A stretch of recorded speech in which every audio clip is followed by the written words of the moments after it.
Hello, Sam. Hello, Jamie. Where are you? Where are you in the world? I'm in Los Angeles. I'm in my office studio Zen retreat space in our apartment in Los Angeles. Wonderful. Where are you? I'm in Berlin. It's around 6:30 in the evening, I think. Probably going towards 7 at the moment, but yeah. Dusk is setting in. Beautiful. It Oh, sounds it's a sounds wonderful time. majestic. It's a wonderful time. All right. Well, we're But going to why go are we here? Why have you called me here today? What am I doing here? Yeah, I've Why am called I you into why the am I Zoom in the room. middle of the ether? We're going to go through the new Insane, how it was recorded, the stems that we've got, and kind of talk about how the track was built and how kind of a lot of it came to fruition. I think so. Yeah, Exciting. yeah. Exciting times. I'll try my best to remember. Trip down memory lane. All right, Man, I'm gonna. I've got some sandwiches. I've got a bottle of water. I'm ready. I'm ready. Okay, let's see. I'm gonna share my screen. Okay. Beautiful. Look at this. Wow, this is amazing that we can do this, by the way. Oh, I'm so fascinated by what this is, by like the fact that you can share what's going on your screen on my screen. it's Genius. great, and you can even control it, but we're not gonna go that far. Yeah, no, thank God we're not looking at my screen. I just got a text from someone popping up, so Yeah. I'm sure they wouldn't want their number to be displayed publicly. Wow. All right. Having displayed my email publicly, I know the difficulties that can present. So this is it. This is the new Insane in Bam. in audio file format. Um, so why don't you kind of introduce the track and kind of how it started, um, and kind of how its first life was born. Yeah, sure. Well, Roland and I were. I feel like I've told you this story. Well, I mean, I've told everyone this story a thousand times. If you've been to see a show and joined us, I generally just tend to talk a lot. So Roland and I were in Los Angeles. It was just after the band had finished the US tour in the summer of not last year, the year before, and we moved into a house together in England before the tour to do some writing. And then after the tour, we were like, well, let's just like stick around in LA and just maybe do some writing. So I was just rubbing my chest there, and we were put in contact with a guy that we have a lot of mutual friends with, a guy called Drew Falk, who is an amazing dude and worked with Beartooth and I think he did some stuff with Lil Peep as well back in the day. And we went to Drew's house and I think it's somewhere in West Hollywood. I can't quite remember. First of all, we had a coffee with Drew, just like hung out, just got to know each other, a bit of a vibe. And then we went to Drew's like house studio somewhere in LA, somewhere in Hollywood. And kind of just like rocked up there, and Drew was like, yo, I've got this kind of vibe that I've been working on. Like, let's kind of see what we can do. Let's check it out. Yeah. And we checked it out, and like it had, I think Drew had already kind of like got the beat down, like that boom, boom, boom, boom, cat, that kind of thing. And a little bit of like sub bass was going on. And then he had the idea, like Drew was like, I really want to do like these kind of like Muse-esque like things, and I was like, that sounds wicked. And so we were at Drew's place and we started in the morning, and we just started kind of like just vibing on it first of all. Obviously, we're a guitar band, so we were like, let's put a bit of like guitar on there. So we, Roland and I and Drew just like fucked around with the guitar a little bit and just like tried to just kind of hench it up, make it a little bit more like Nine Inch Nailsy. And then we kind of just got a little bit further into like the beat and the bass a little bit more. And then we got onto the lyrics and the top line. Like we already had the idea, Drew had already had the idea for the ahs and the breaks. So we knew that we had that as like our sort of like anchor point in the track. But as far as like sort of lyrically and melodically, the track went, we didn't really have anything. And Drew I can be I can find it very easy to kind of go into this like self-victimizing depression mode writing, where it's like all my pain, life is just suffering and there's no enjoyment to anything. And we're all suffering, which, you know, to an extent we are all suffering. You know, that's what life it's to move through the suffering and to come through to the other side. And but Drew was like, I really want you to like get your like get your like big man ego out, is the other words that I want to use. Get your freak on. Yeah, get your freak on. And I was a bit like, okay, it's not really what I do. And he's like, yeah, but just go for it. And we just kind of just started vibing. Like, I very much like when I do lyrics and when I do songs and when I do top line stuff, what I like to do is I really like to have like the foundations of the song there beforehand, because I like to be in a vibe. Yeah. And then once I've got the vibe, like I kind of just like start rolling, you know, it just starts happening. And so we had the beat ready. I'm trying my best to remember all of this. So we had like the beat ready, and then I just started going, and this kind of like monster came out. And I'm a big fan of like, I'm a big fan of like, you know, like screams and like anything like that, you know, when it comes to records. I love all that stuff. I love to be like, try and manipulate the voice as much as possible. I think that that's so possible now with modern music, particularly, you know, like you can just kind of throw shitloads of distortion on stuff and just go nuts. And so I wanted to put something like that in there, and we just started like going for it. And like the process now, I like looking back, was super quick. Like we did this song, like the meat of the song was done in the day. Like it was done. Like I think we were out of there by like 4 p.m. Like we had verse 1, we had verse 2, and we had a chorus. Yeah. And we had like a weird like middle 8 kind of like breakdown thing that actually had no drums on it whatsoever. It was just kind of guitar and a bit of noise. Yeah. And we always knew, I think, that we wanted to like, you know, kind of hench that up a bit. But the vibe of the track was pretty much done. And then I remember Drew's assistant came in like sometime in the afternoon when we'd done most of the vocals. I had so much fun doing this song. Like it was so sick. Yeah. And we played it, and he like stopped, and he was like, "Who's that?" And Drew like points at me and Ro, and I was like, "Holy shit!" And I was like, "You like it?" He's like, "Fucking dope." And I was like, "Oh mate, thank you so much." Like, thank you. It's kind of it's a real fun one to do. So that's kind of where the song was born out of, in terms of like compositionally. I think, you know, Drew had been working on, at that time, he was working on a lot of like hip hop records. So he had a lot of influence coming from that. And then us obviously being like a guitar driven band, you know, like we had a lot of, you know, a lot of our own influence to kind of inject into it as well. And, you know, me, I love Manson. I always have done. And the moment I heard this track, I was like, this has got such a Manson vibe to it. Let's just play with that. So that's kind of how it started and kind of where it came from. I think, you know, lyrically, it's obviously, you know, it's kind of just a big up to self. And I was feeling a bit mental at the time. Like I was kind of just like not really knowing what was going on.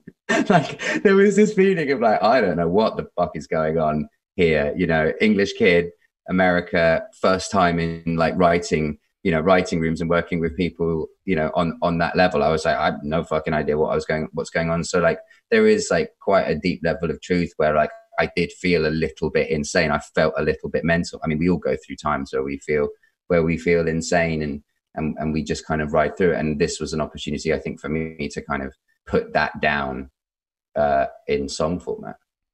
I think so much energy was captured just from that session as well, that's like even made it all the way into the final release, which is really special. And I think it happens a lot, especially, you know, like with demos, you want to, I guess the objective is when you go from demos into like a final studio version is to kind of big it up, I guess, to make it like the extra version of the demo.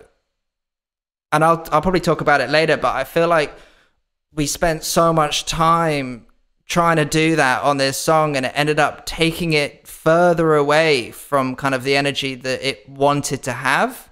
And it was a massive battle with this one. But anyways, I'm gonna start playing it. So I'll start off with the bits, I guess, that came actually directly from the demo that made it to the final release. Yeah, man. Yeah, all right. I'll start off with drums and then introduce bits as we go along.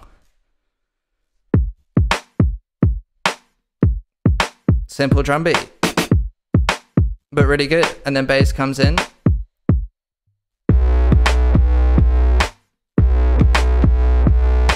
And already there, that's it. And then...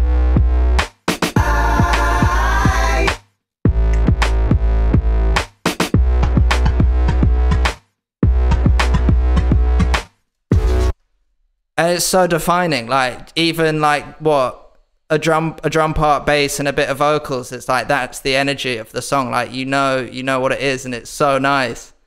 Yeah, it's so sick. That do do do do do. Like I remember being, I think Drew had literally just like started to get those sounds down when we walked into the studio, and like he was so stoked on it. He was like, "Listen to this." And like play, I think he was literally playing it in as we arrived, and I was like, that is fucking so sick. Like that is so sick. To go back to your point of like this track and like how now like to take demos into studio format, I think now like technology has advanced so much that a lot of work that you can do pre-going into the studio can remain and should remain. I don't get me wrong, I absolutely adore live instruments, and I think that they're, you know, obviously I play guitar, you know, and that's where my heart lies. I'm the kid who locked himself away in his parents' garage smashing out the drums. But like there is so much now to be said for like the sounds that one can create on the computer, and the beef that has, especially for a song like this as well. Like in this world, it's vital, and like, you know, to capture that at its inception, where it's like the most raw, the rawest it can be. Like you've got to take that in. It'll be like a shame not to, really. Yeah, and you can try. And the thing is, as well, is like even. It's funny because I think a lot of people would be like, oh, computer, you know, it's so easy to kind of like replicate and to, you know, and to duplicate the sounds. Say, for instance, you know, you had that bass line that Drew had done and you wanted to like try and redo it. People would probably think, oh, it's very, very easy to like go into another place and like do that, you know, using a similar instrument. But the fact is actually that isn't true, because there is still, in that moment when you're creating something, there is still a vibe being captured. Yes, it's electronic, and yes, it's like, you know, digitally manipulated, but it's still that vibe. And I remember when we went into the studio, we tried to kind of recreate certain bits of this track, even the bass line itself. And even with like, you know, we were very, very lucky and very blessed to be able to have a lot of tools at our disposal to create songs. Even with all those beautiful tools, you know, Korg Miniloggs and you know, and synthesizers galore, we couldn't get the vibe that existed, you know, using whatever's on the bass line here. So it was like that, you know, that has to say. And we had that in the first record as well. Like the scream in Lost Everything is from the demo, you know, and like there are those moments that you're like, there is no way I can recreate that tempo, vibe, performance better than what was on the demo. So let's just use that. But that being said, we added to it. I feel one of the first major things we did on this track, I think, was we went in and we put drums to it. And we were toying around, I think, kind of in that time between the demo existing and going into the studio to adding real percussion on it. And this was something that kind of ebbed and flowed. Like it took a mental new energy when we put the drums on, and it actually ended up being too far. So I guess if we strip it down and I guess this is chorus. Yeah, this is chorus. So this is just bass, drums, and then real drums on top, which are down here. What?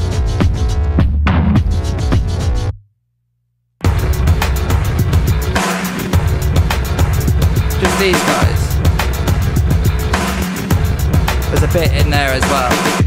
There's a bit in the main drum stem, but it's like originally those were like so loud. Do you remember? And they we were with Rob Cavallo, co-produced this as well, and it was kind of a conversation that we were having between him, and he was kind of thinking about having these like really, really explosive drums, and it was kind of about like dropping the energy down of the track, like keeping the energy of a track in these kind of margins, where it wasn't too excited and it didn't have these huge dynamics, but it kind of existed in this space, and that was where the magic of the track was.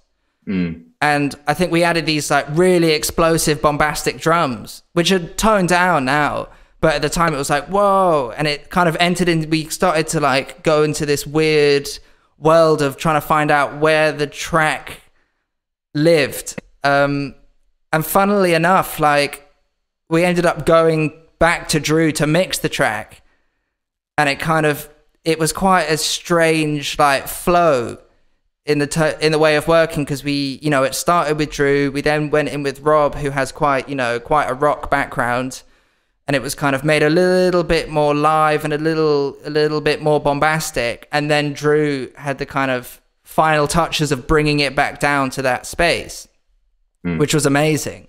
And I think that's also very Counterfeit as well. Yeah. Like whenever I've thought about this band, and like whenever I think about this band sonically, like it exists.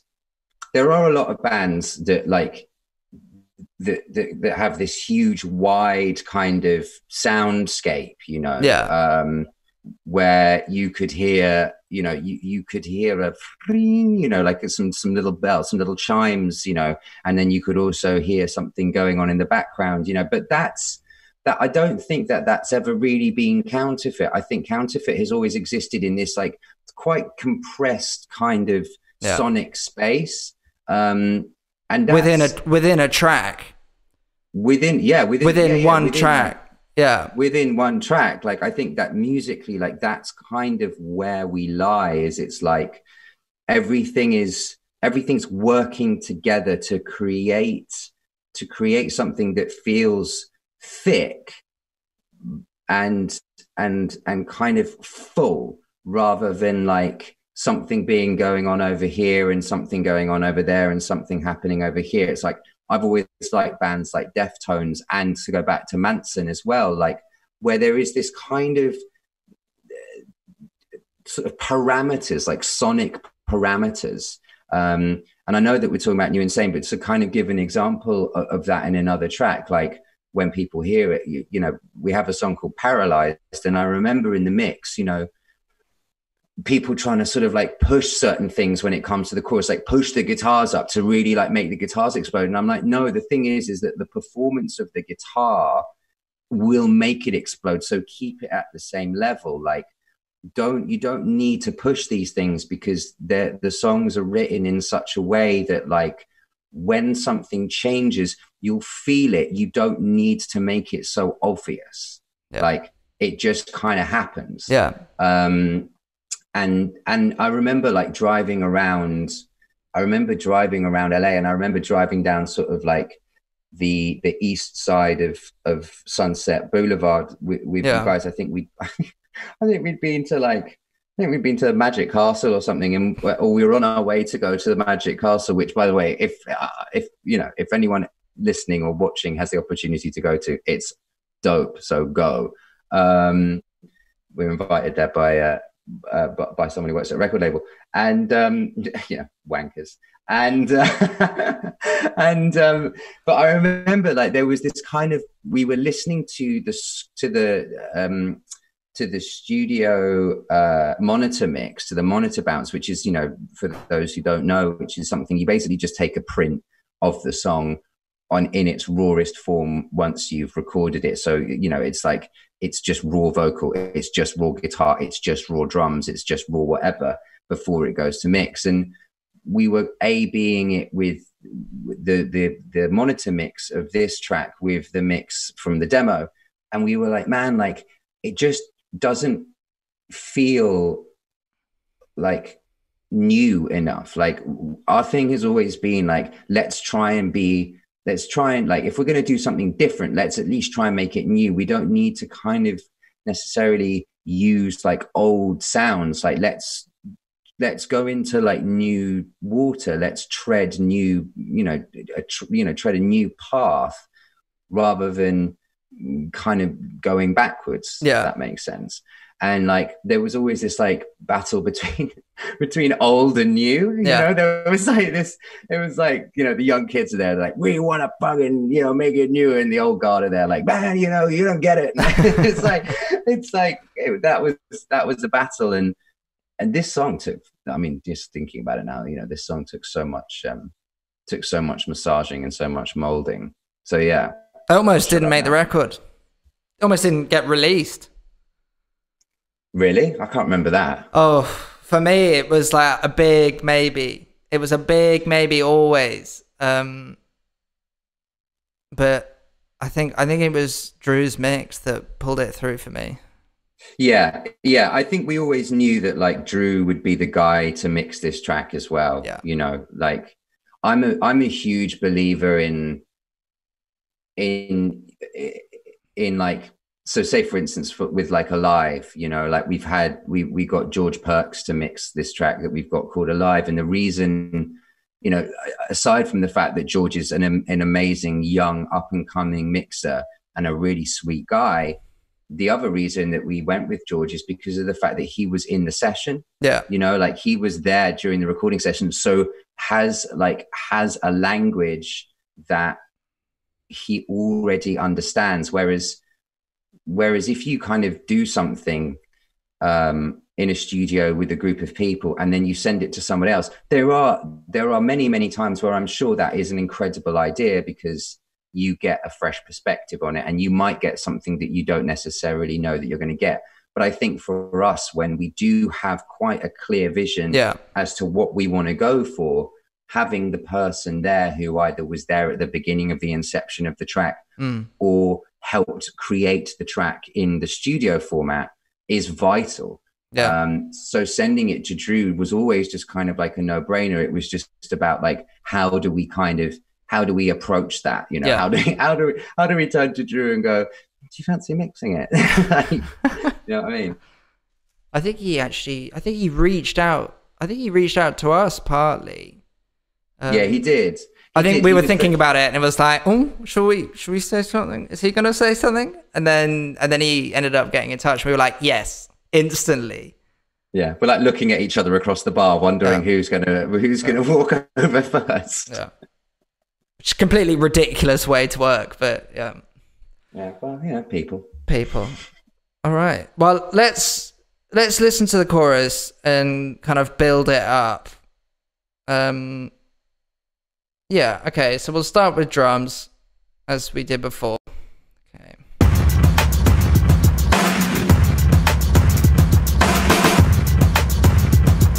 Then Jimmy.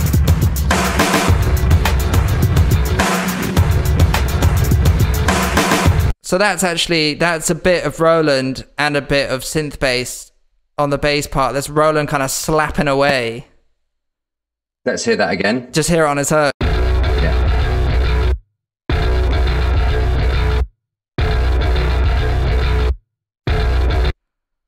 I think that's only bass. I think that's only real bass. Is it? I don't think there's any synth bass on there at all. So tasty.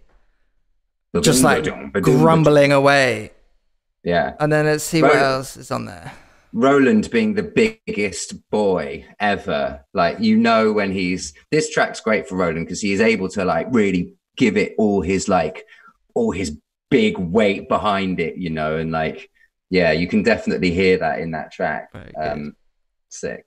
All right, let's see what else we got. No guitars in that chorus. Oh, this is good. Okay, so this was quite fun. I remember doing this. So let's just listen to what's going on top of here.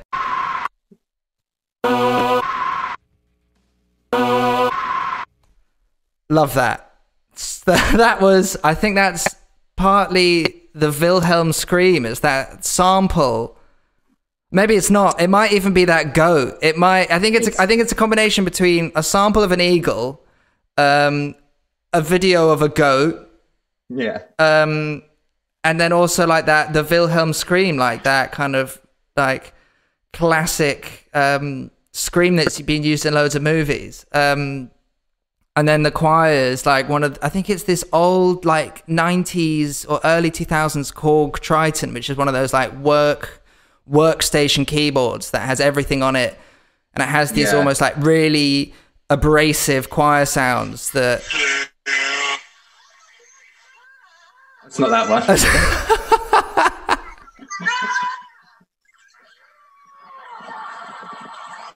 That's a good one. It's that one. It's that one. It is that one. Wait, play it again.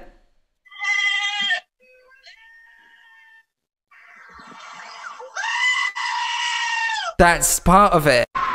Yeah, pitched, like a little bit of schwizzing to it. Genius. Bit of eagle mixed in there. So good. Yeah. That's production, kids. Hey, that's what it's all about. How you do it. That's how you do it. Jokes. Yeah, these the Korg you were talking about, the Triton. Yeah, that's the choral sound that's coming. Yeah, that's on that part. I think we tried to do that in loads. We tried to emulate. We tried to do it in real, and it just didn't. It just sounded a bit like it sounded a bit pretty, and it sounded a bit like.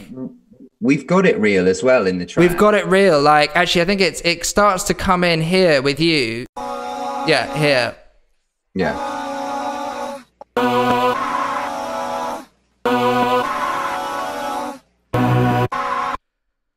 Yeah, so I think what happened was like when we were doing this track, particularly with a lot of like, and any track that we did actually, like a lot of the synth work, what we would do is we would just like run the track, and then whoever was stood at the station, we would just hit record because you know, like you're working on computer, you can just kind of get everything, you know, that goes down, whether it's right or wrong. And the synth part for this was like the idea. Because I believe that because it's vocal, like I believe that it was my idea, or at least I was like doing it. So that was like the beginning of the vocal track, because I was like, I really want to use like some weird like close harmony dissonant kind of you know, sort of weird builder stuff, because it feels so dark. Like let's keep it in this like dark space as much as we possibly can do. So yeah, that's where that came from. And then it, you know, it's an interesting thing that it starts on the keyboard and then it goes into the vocal. Yeah. So that's, I mean, and then that's it. And then I think there's a bit of, if we take away the main vocal. I'm on the new insane. I'm on the new insane. You'll never be. So it's a little bit of like vocal underneath and then some harmonies above. I'm on the new insane. I'm on the new. It's great. Yeah, man. I mean, and this is first chorus, and I think we build it every single chorus. There's more vocal stuff happening. Yeah. As we move through. I think the vocal, interestingly enough, like the vocal itself is pretty much all demo vocal. Yeah. All vocal taken from the studio that I was in, that Roland and I were in with Drew. Yeah. Apart from I'm pointing at it now that like you can see it, but apart from track 1, 2, 3, 4, I think. This guy. Track 9, no, above that. These guys, yeah. Yeah, I think that, and I think that's low harmony or Yeah. low octave, Yeah. which was taken at which was taken during the studio process, and maybe the harmonies as well. Yeah. Were taken during the studio process too. 3 studios, I think it was worked out, this song over, if you include Drew's. Yeah, Drew's Space, United, and Steakhouse. Yeah. Big. All right, let's go into verse 2. So I think verse 2 is the first time we kind of get some proper guitar. I mean, there's a bit going on in verse 1 if we listen. Very faint. That's where it kind of starts to come in, a little bit of pick scrapes, and then by verse 2 it's picked up. Here we go.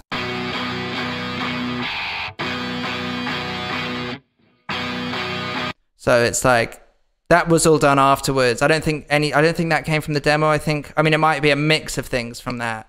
No, I think it came from the studio. Yeah. I mean, and again, that was all like, we made a version of this track that was like 12 minutes long. And we just it was so funny.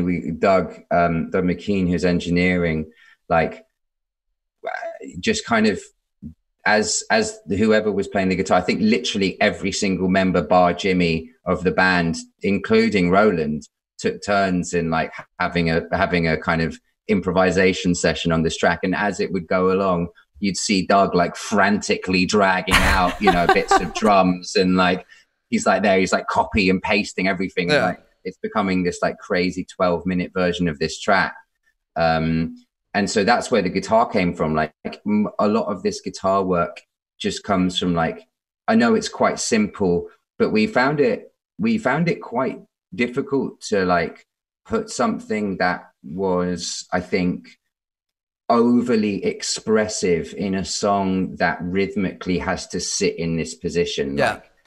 Like, anything that would kind of draw your ear away from the vibe of the track took away, as we said earlier, like took away from the like weight and the message and the meaning and the like the sort of spirituality of the song, which is an incredibly dark, brooding sonic landscape to live in. Yeah, it was funny. We threw so much at this song, and it's funny you bring up the 9-minute version or the 12-minute version. I think we played it to our A&R the first time that she came and listened to it. And what did she say? I think she was surprisingly forgiving. Surprised. I think she was like, yeah, pretty forgiving about it. She was like, yeah, it's pretty cool.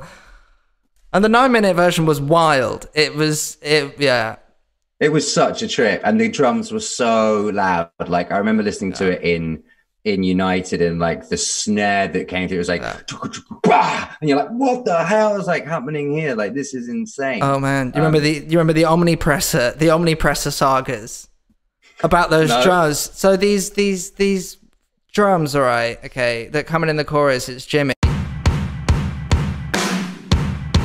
I think they get a bit more aggressive around here. Yeah. So our engineer was like obsessed with this one drum sound that he got at a previous studio that we were at, and he wouldn't let it go when we moved to another studio. He was like, I need that drum sound back. I need it. I used this like one specific tool on it, and I'm not going to be happy. And it was like this massive saga. He was like, I need to go back and get it. He ended up like, I think, ringing up on a lunch break and going over and like resetting up the drums and kind of like using all the tools and trying to recreate it. And then he just never spoke about it ever again once he had it.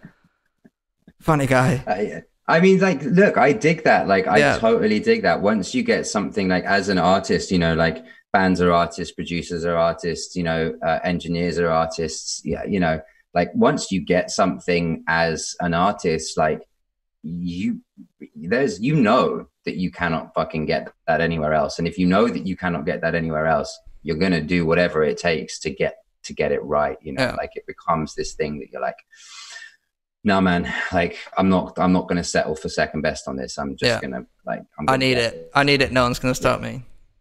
Yeah. So good. So then I think we've got second chorus, which is, as I said, there's just a bit more going on. The drums pick up. I think in general, yeah, there's a bit more like shaker and stuff going on. I mean, we'll listen to it with everything going on.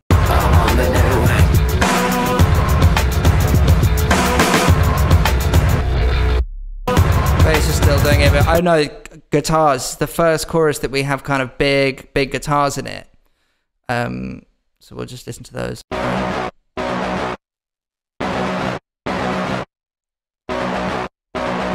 And again, it's like, it's super mechanical, pretty functional, and like I was gonna say that sounds like a Tristan guitar line, which I think it is, isn't it? I think that's Tristan. Yeah, which is very, very Tristan. Like he's on grid, like he, you know, everything that he plays exists in a space, and that's where it goes, you know. And like for this track, you know, that kind of thing is fucking perfect. It's amazing.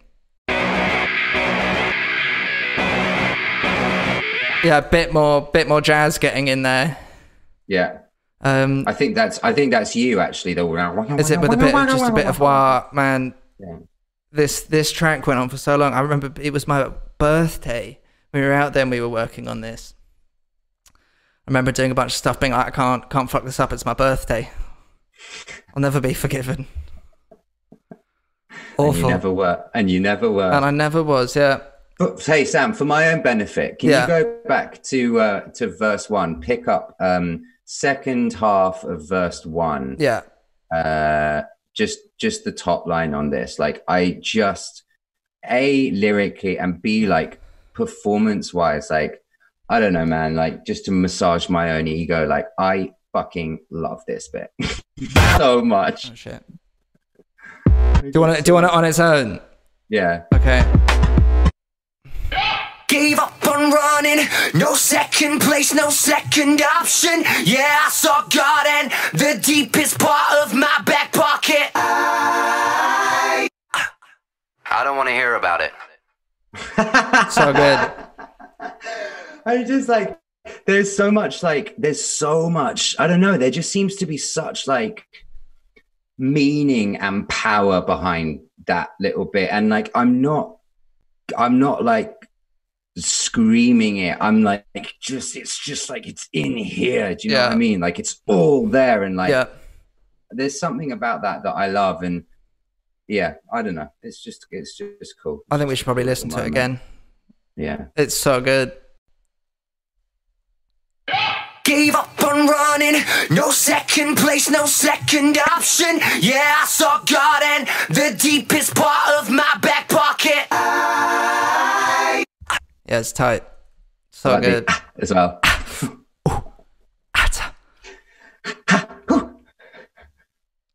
So great. All right. And then let's move on to the middle eight. Or the bridge. Oh my God! The middle eight bridge. This was a total disaster. like tracking this and fleshing this out can only be described as a fucking nightmare. It was so tough. I think going into it, I think it's literally a stereo bounce that we ended up using. It's like it only exists here, and I think it came directly from the demo MP3. It wasn't even the demo stems. What have we got? Like, what are you talking about? This bit. Show.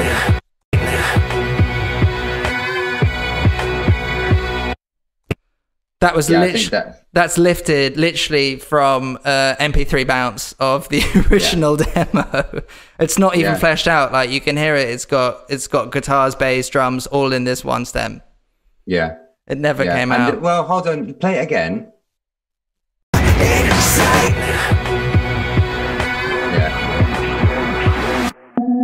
There's a bit of like vocal stuff going on up here,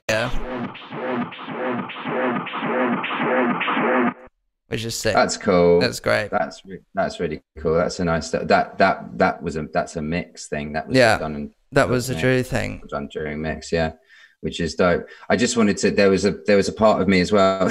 just as we're talking about this track being a nightmare, and the more I think about it, the pre-chorus before any chorus, there's like a oh yeah, like that was also just like a massive bone of contention. Every single thing that happened on this was like a huge bone of contention. Massively. So many discussions. So many discussions that happen. Yeah. And I think when we got it in the studio, like when I was talking to Rob about it, like I was mentioning, you know, I was like, look, Manson, 9 Inch Nails, The Prodigy, you know, and just this little bit of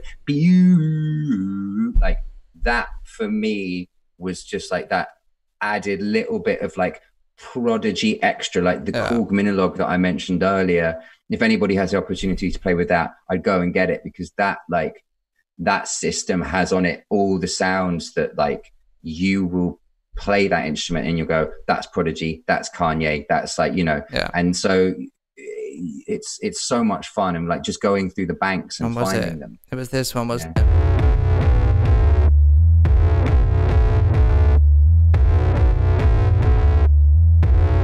Yeah, you can hear it in between the spaces.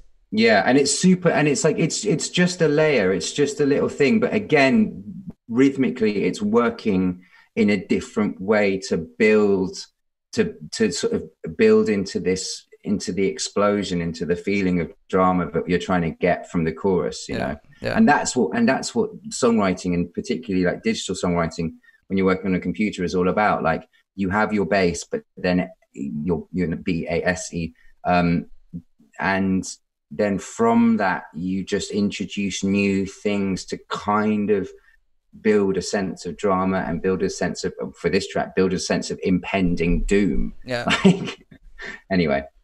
And I think the second one, I mean, where is it as well? And then we ended up adding that. Let me see where it is. Oh yeah, here. Yeah.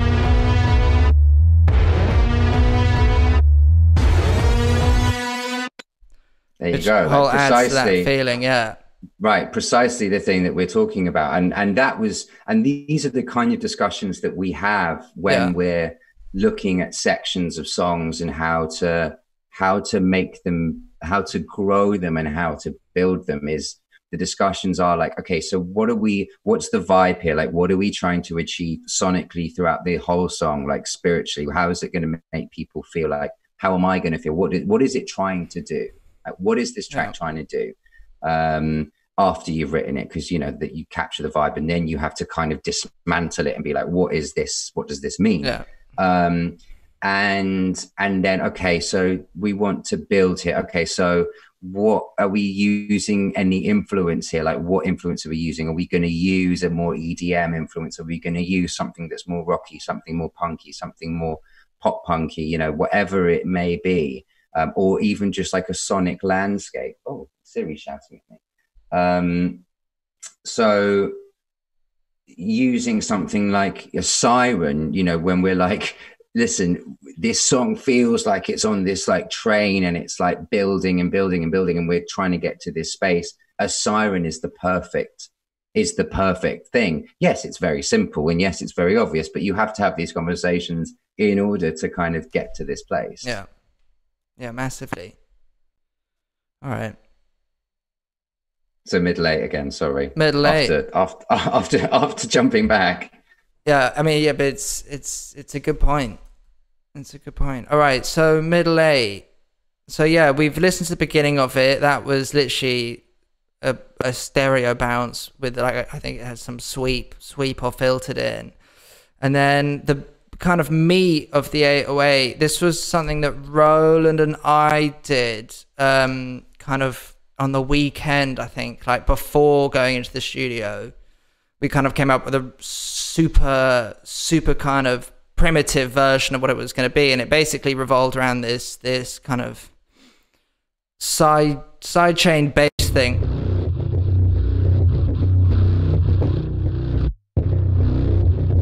That I hope it's in these tracks.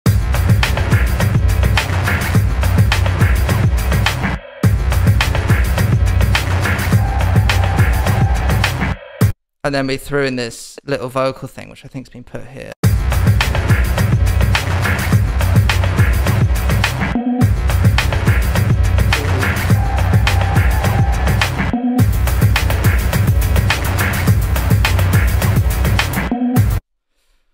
So yeah, I mean, that's kind of the pretty much idea of it. And then I think Drew ended up putting a lot more excitement.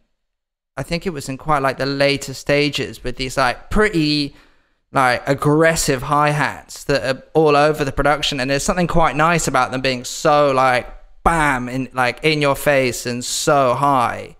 I think they come in about here.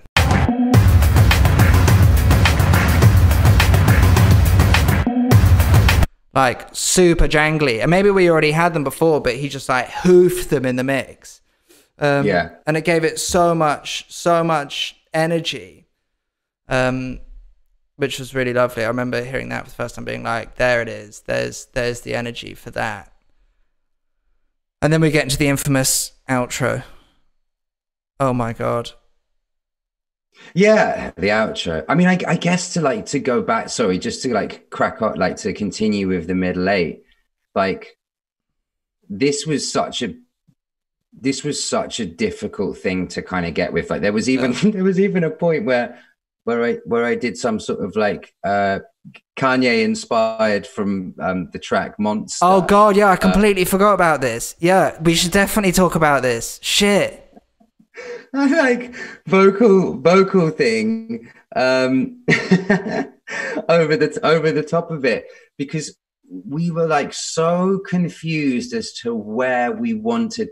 And like even now, I'm sure people watching us can understand that. Like even now, as we're going through it, we're still quite confused. Like, there's still a level of like, what the fuck are we doing?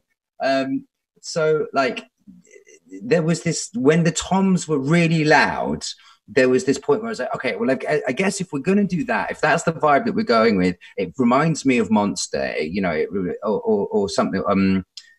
Doom doom ba doo doo doo, a Black Skinhead, you know, and like that, like those tracks, I was like, okay, great. I guess I'll just try and do something Kanye. We're like, what would Kanye do? Probably turn up in a Bugatti and say, I'm a god, you know, like which is not my vibe.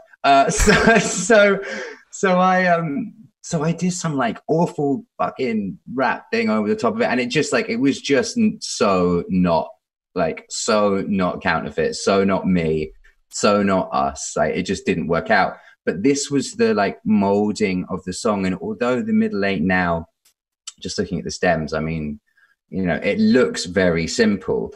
The process of getting it to simplify itself was so difficult. Because it was about molding its vibe. Like this song, I remember so often having conversations with people and being like, this song is just all about vibe. That's all it is. Like you have to kind of take music out of the question of this. It's just vibe. Like what is going to be the thing that serves the vibe the most? Well, like look at it. I mean, like look at the sessions. We've got 4 tracks of drums, like 4 groups of drums, 4 groups of vocals, and then everything else is like 3 tracks. Right. It's like that's where the vibe is, and we tried to add so much more of this like blue stuff in the middle. If you look at like that's the synths, guitars, and bass, and every time we tried to add more, we were like, no.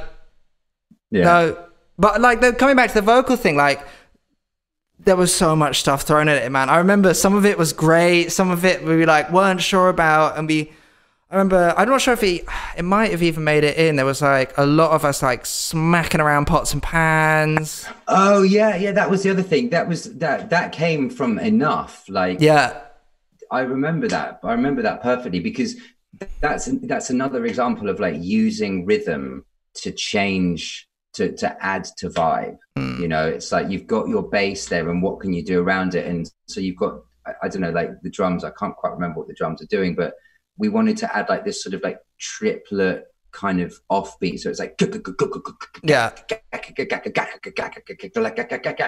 kind of thing, you know. And so like we got a bunch of pans and shit in. Literally like, recorded that. Percussion boxes, hit boxes that just we used to store percussion in. I'm pretty sure it was. We didn't even get as far as to like get it out of the box. Yeah, exactly. Yeah, totally. Wild, man. Funny. And then there used to be this section, all right, at the end of the middle eight. No, no, it's not even there anymore. It's literally been buried. You could you could no longer hear it. And this was a massive point of contention that got to the point where no one would talk about it. It was like this guitar build that just went bloom, bloom, bloom, bloom, cla, gloom, gloom, gloom, with like guitars like going up chromatically, I think it was. Yeah. And no one would talk about it. Like, Rob, bless his heart, loved working with him. He was like, it's got to stay. It's not going. And it was like, it became to this point where it was like no one was moving. No one was moving. No one dared to say anything. It was really funny. There was a point during the recording of this song where I think every single member of the band just shut down. Like, we'd all take various turns just being like, do you know what? I don't fucking know. Yeah. Like, I'm out. Like, I'm gonna walk away for like a day and you guys try this because my brain is fried. Yeah, man. But yeah, that section, I think that was Rob, you know, trying to kind of help us to get to like some of our influence, our referenced influence, and inject that into the song a little bit more. You know, do again, very Prodigy. Yeah. You know, kind of Invaders Must Die kind of world, but you know, the thing about the Prodigy and the thing about Liam, you know, is the fact that like that guy's a fucking genius. Yeah. And like it just, when he does that, it flows and it works and it's meant to happen. For us, like it wasn't meant to happen because it's not us, you know, and like that's a huge thing. Is it's like you can have influence and you can try it, but like, you know, if it ain't you, it ain't you. Do you know what I mean? Yeah. And it just ended up sounding really hokey, and we really, really didn't like it. No. You know, it took away. I think the discussion is like it took away from the continual role of the track. Yeah. You know. Yeah. Yeah. Massively. And it went on for fucking. I was about to say it went off as. There was a time when I started to quite enjoy it just because of its like sheer kind of like abrasiveness. Yeah, like, crapness. Yeah, it was just like, oh, and then there's that bit that just doesn't stop, and you. And I was like, maybe I quite like that. Maybe, you know, that's quite an endearing part of it. But no, I think I took a bit of time away from the track, and I came back. I was like, no, it can't happen. Again, probably didn't say anything. I think. Drew, when it came to the mix, was just like, it literally, we were all so afraid to take it out that we didn't say anything to the producer, but when it got to mix, we were like, yo, bar whatever, like what are we at now, bar 59 to 60, like just fucking just like get rid of everything, you know, either side of that, and just throw us straight back into the chorus. Like just do a slam cut if you wouldn't mind. Don't ask us what we want, because at this point no one knows. Everyone's brain dead. Yeah. Man, all right. Well, let's get into chorus 3, last chorus on the home stretch. I think it starts off. Oh, we have the vocal build actually here, which is your vocal harmonies kind of coming in, these like jarring, lovely harmonies. Yeah, what are you jabbing on? Start to come in. These guys. They start to creep in more and more towards the end, which again, like I guess, just like builds the tension throughout the whole of this passage. Yeah. Again, I think something like those things that we sort of touched on them before, but those vocal things, they were something that a few people were like, don't do that. Yeah. Like, that doesn't work. And I was like, yeah, but I don't care.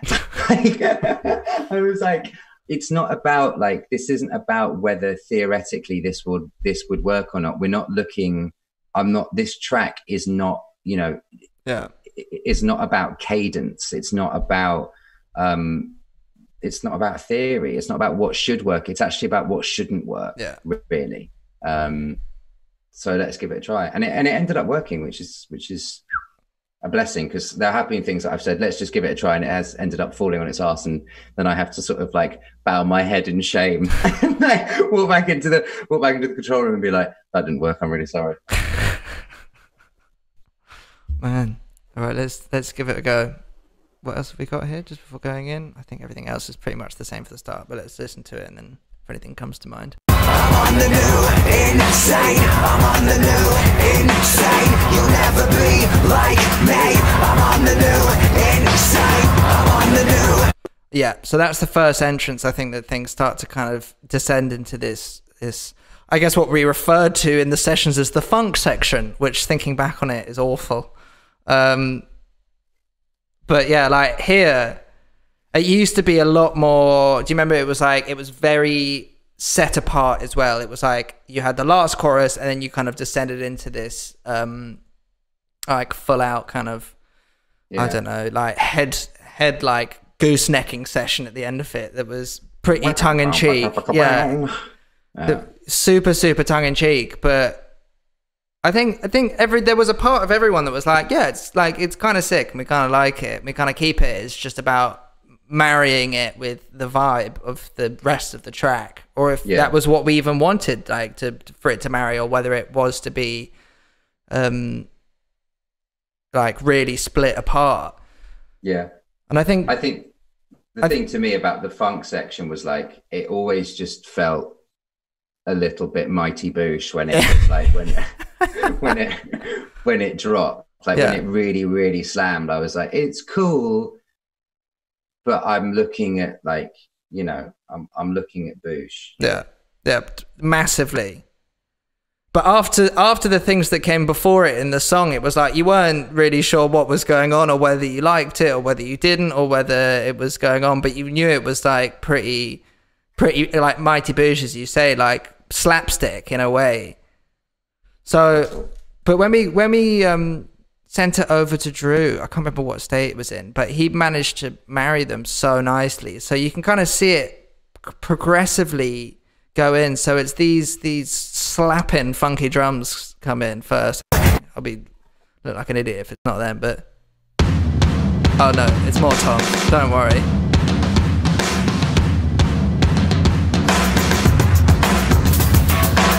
Oh, here we go. No, it's in here. It's almost like this jungle sound. I think Drew started to put this.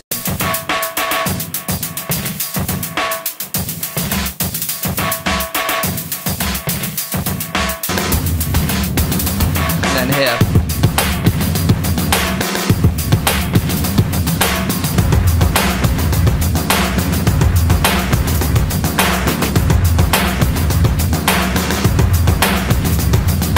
Yeah, sick. Sounds so good. Sorry, I got a bit carried away there. No, all good, man. All good. Yeah, I think from memory, that's just like layers upon layers of different things. Yeah. Even within the single stems themselves, I think there's like lots of different drum takes going on, particularly the live tracks as well. Like lots of toms. Yeah, massively.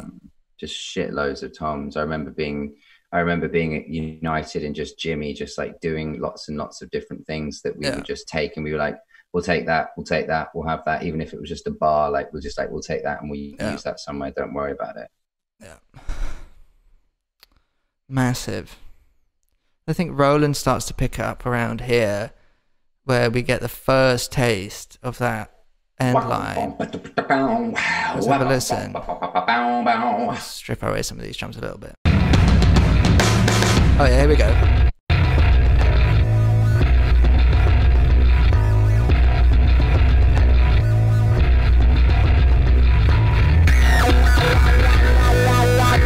I mean, it's like there's so much just like noise and kind of like destruction, I think, that starts to happen towards the end of this. What is it? And then the guitars kind of join in if you listen to bass and guitars on their own.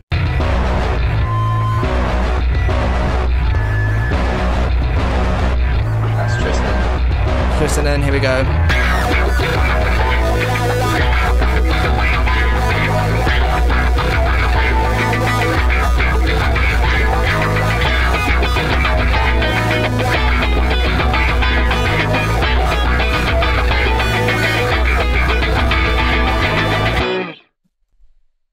Yeah, jazzy, man. And that's like, and that carries it. And then with those kind of growing harmonies as well, it's so nice. I mean, like if you just play everything without kind of mains on it, Let's pick it up for my hit.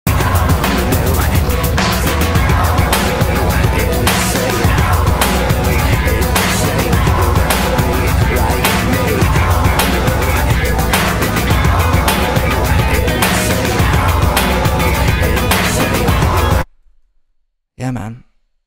So sick. It's like, yeah, it's the marrying of those two worlds that is so nice, because it, whilst it kind of still has that Mighty Boosh kind of slapstick element to it, it also still has the kind of like dirtiness of the track, of everything that's come before it.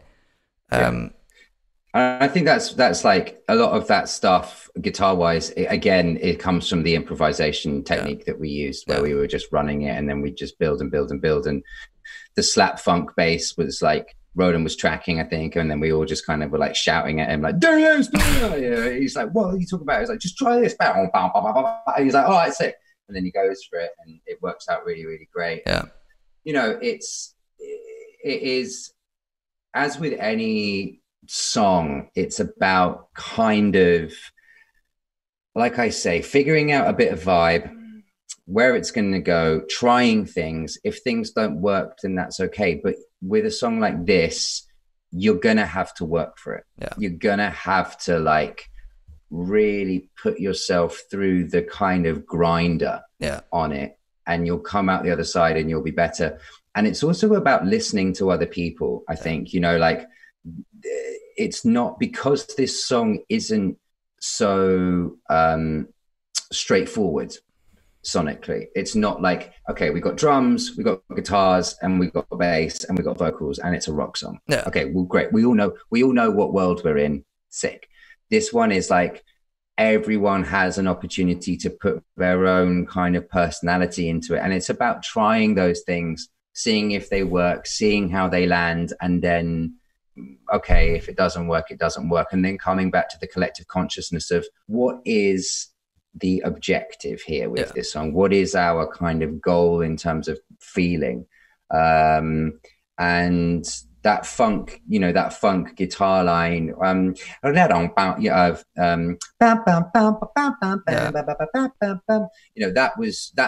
is Rob Cavallo. There is no two ways of saying that. That is Rob's massive influence in that track. And there was a point where it went too far that way, where it was like, where Rob became kind of like a contributing member of the band during the recording process. There was a point where like it leans too much toward that flavor. And so we had to be like, okay, cool, man, like we get your flavor, but that ain't our flavor. This is this is our flavor. You may like prawn cocktail, but really I'm dead keen on salt and vinegar. But for the betterment of the song, I think in the end, like that was kind of what was quite nice about it. It was like that tug of war. It wouldn't have been what it was without that. Absolutely. And that's my point. Is it's like, it is all about, with tracks like this, it's all about different vibe and how best to like build upon that different vibe. It's a funny one. I think going into the studio, this was one of the songs that I thought we'd spend the least time on, and we spent by far the most on it. Like going in and out of it, and like I remember just days where we just like avoid it. I mean, especially like with how quickly the kind of demo was done and how quickly that all came together in that world. It was kind of like, oh yeah, cool. Like that's how it is. And yeah, that kind of vision of the song was shattered pretty fast. So yeah, I guess, there is always that thing that I think that I've learned, and that we've probably learned from this process, which is like, go with gut. Yeah. Go with instinct, and make sure that you trust your instinct, and be headstrong about your instinct. If it ain't working, it ain't working. And that's okay. Like that's all right. we tried lots and lots and lots and lots of different things, but ultimately ended up in quite a similar worlds that we ended up in when we wrote, when it was written. Yeah, exactly. Funny, but and that says a lot. You can't recreate something that's been created beautifully already. Yeah. I would like to give a quick shout out to James Craig and Tristan Marmont for their beautiful harmonies. I realize we haven't picked this up on the last chorus. James Craig, the Disco Eagle, as he's known as, and Tristan smashing the high harmonies. We'll just listen to it on its own. Sorry, guys, if you're watching this. You've got no say in it.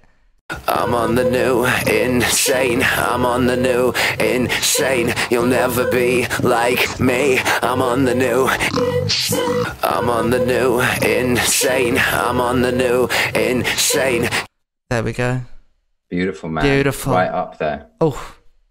But it's like there's so many things like going in on this track. Like there's so much stuff that is by no means perfect. Like there's little bits of editing where something cuts out, where something else is in, and it kind of all fits like within the world of the track. Like it's so jagged and it's so, I don't know, just like not really pristine and like razored, and whilst still being really mechanical in its sound.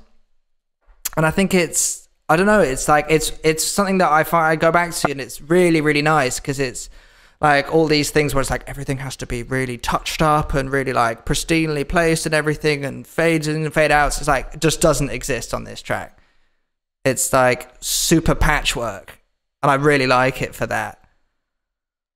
I think it was it's a fun thing, like going back to it, especially like if you break it apart, you can hear those things, and it's like it almost sounds accidental, and it probably, a lot of it is accidental, but it's part of the process, and it's kind of doing these big strokes, and if it works, it works. Like there's no point going into it and getting into the nitty gritty, I guess.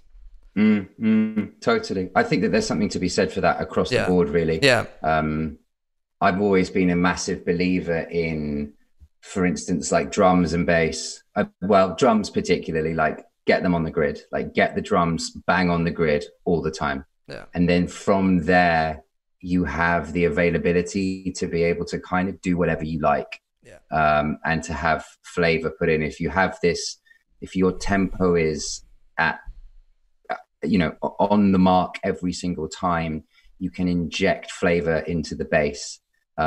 Here and there, you can, I mean, guitar work, for instance, like if your drums are on the grid, your guitar work, you can go absolutely nuts on. Yeah. Like you can just do whatever the hell you like, and be as expressive as you choose. Yeah.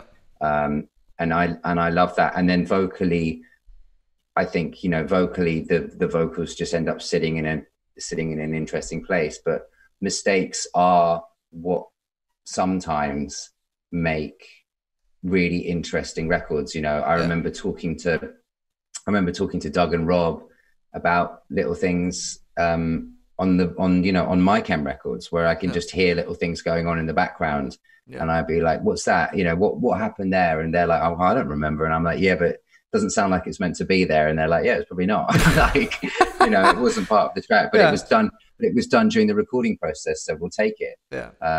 Because you're just trying to capture vibe and you're trying to capture flavor. Yeah.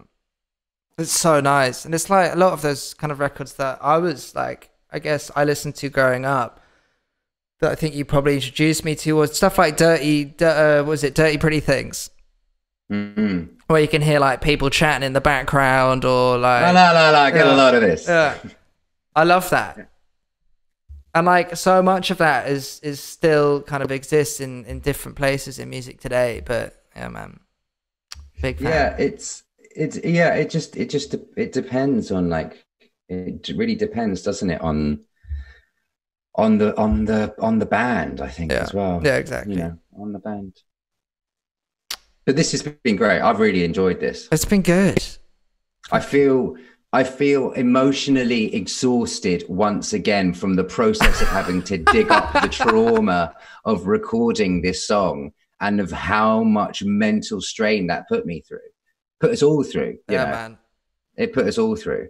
It